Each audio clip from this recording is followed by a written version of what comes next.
Visit kayo. Pikon na pikon ako guys ngayong araw. Sa sobrang pikon ko, lumalabas na lang bigla yung luha ko, bi. Kasi ba naman, 17 lang pala yung kukunin doon sa training nila. Yung training, hindi pala yung talagang team building, kundi elimination. Elimination. I-eliminate ang 3 out of 20. Kasi nga, 17 lang po ang ipapasa. Ang maging final part of the team. Kung i-eliminate nyo lang din naman pala, dapat hindi nyo sinama. Dapat tinanggal nyo na lang. Pinatay nyo pa. Kasi nga sabi ng CIDG, hindi po aksidente. At obviously, yung mga players, may alam sila, bi. Alam nila na yung training na iyon ay elimination. Yan ang tinatawag na power of kapit. May kapit, bi. Sino ang mga players na may kapit? If may kapit yung mga players, may knowledge po sila na yun ang gagawin sa kanila. So, ang tingin nila, sino ba dapat ang matanggal dito sa grupong ito? Kasi ang dami-dami nyo. Pero yung pagtawag nyo ng rescue team, 30 minutes. Bakit? Iniisip nyo dapat siguraduhin muna natin na wala na ito. Uma-injured ito ng napakalala. Para mag-decide na ang coach natin na tayong 17 ay sure na makakapasok na. Bakit? Possible naman talaga yun, di ba? Hindi ako nagpipinpoint. Pero may possibility na ginawa nyo yun or nagawa nyo yun because kahit papano takot kayo. Kasi nga sikat na sikat si Rene sa Mindanao at Visayas. Na kapag tumagal pa si Rene sa team or sa loob ng team nyo, baka matabunan kayo. Sa lahat ha, naisip nyo ba guys, ang dami-dami nito. 5 lang naman po ang hindi marunong lumangoy. Kung team building, kung mahal nyo talaga ang kada miyembro or kada teammate nyo, alam nga ni Sam Reyes na nalulunod si Rene. Bakit hindi pa kayo nagtulong-tulong? Yung mga marunong lumangoy. This is very suspicious. Habang nagtatry kayo, maghanap-hanap man lang yung effort lang ba? Yung iba tumatawag na. Kaya hindi nyo talaga maaalis sa isip ng karamihan kapag nakita tong pagsusulo ni Rene na baka iniisip ni Rene hindi ako bilong dito. Alam niyo ba yung sabi ng mama ni Rene, be? Bakit nila tayo ginanito? Dahil ba mahirap lang tayo? Nakakapiko na. Sorry, ako na lang magsasabi kasi pikon na pikon ako ngayong araw. As in, i-vlog natin yung isang part na kung saan parang nagsumpa yung mama ni Rene. Ang sabi ng mama ni Rene, please, anak, wag mong patulugin sila. Simula sa mga players. Mga players, ha?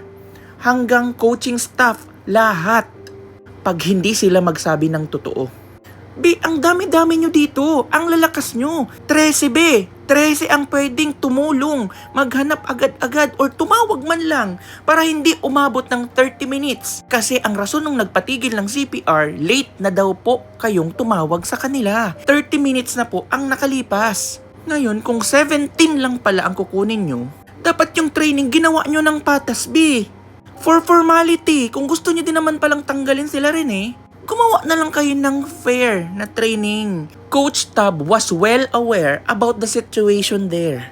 Alam na alam niya. Siyempre, siguro sa akin lang to, sa isip ko lang to. Sino po ba ang papaboran mo, Coach Tab? Yung mga simpleng tao, yung mga mahirap na hindi naman siguro makakapagbigay sa'yo when it comes to money. Siyempre, sino bang makakatulong sa inyo? Ang ibang players, I think and I believe, merong mga kapit yan, B. Mayayaman, wealthy. Yung mga magulang nila possible speculation. Pero because of this, napapaisip talaga, hindi lang ako, B. Ang dami namin, ang dami natin. Pwedeng binayaran para makapasok. Siyempre, nakabayad na. Tatanggalin mo pa ba? Siyempre, hindi, B.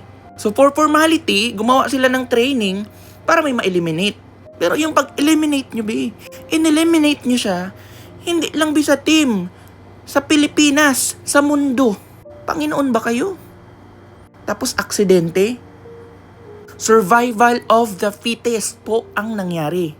Alam natin, kapag survival of the fittest, syempre, yung mga miyembro, dapat ako yung makasurvive. Possible, mag-iisip sila, ano ang pwede natin gawin para may matanggal tayo? Grupo-grupo na. Meron talagang pagkakaisahan. Alam nyo kung alin yung nagpapalakas ng ganitong allegation at speculation? Yung pagtawag nila sa rescue team. 30 minutes na late. Kahit na po aware si Sam Reyes, di ba ang sabi niya sa interview, alam ko naman po na nalulunod na daw sila Rene. Di ba?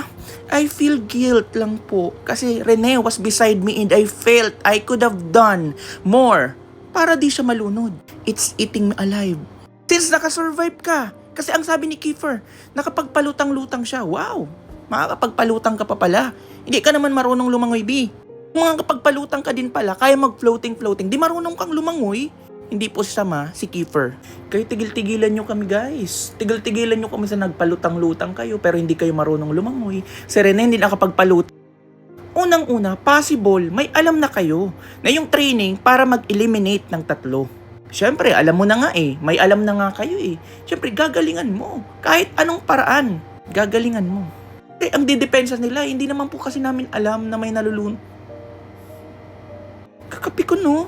Samantang sabi ni Sam Reyes, alam niya kasi katabi niya nga Tapos bigla na lang nawala. Siyempre, ang isip nyo, okay lang, may mga mawala or may mga ma-injure para may matanggal. Para safe na ako. May spot na ako sa 17 hinahanap ni coach. Siyempre, hindi nyo naman mapipigilan yung mga tao na mag-isip ng ganito, B. Kakapi ko lang, no? Ang dami-dami nyo.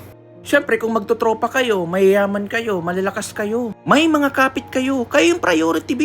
Kayo yung masabihan na itong training na to, galingan nyo, ha? Kasi dapat kayo makapasok. Lalo na kung nakabayad na pati yung pamilya nyo. Dapat makapasok kayo. Gawin nyo ng lahat. Yun yung worst.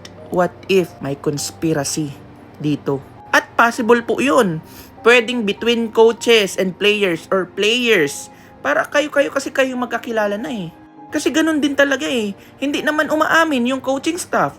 Mas lalong hindi aamin yung mga team players. Pero ako sa isip-isip ko lang, ang parang naging cooperation dito ng coaching staff, ang sabihan, itong mga players na to, na gusto nila yung bet nila, na makasali sa grupo talaga nila, na kailangan nating mag-eliminate ng 3. So kung ano man ang paraan, ito na, papalabasin na lang natin na aksidente. Worst, pinatay nyo.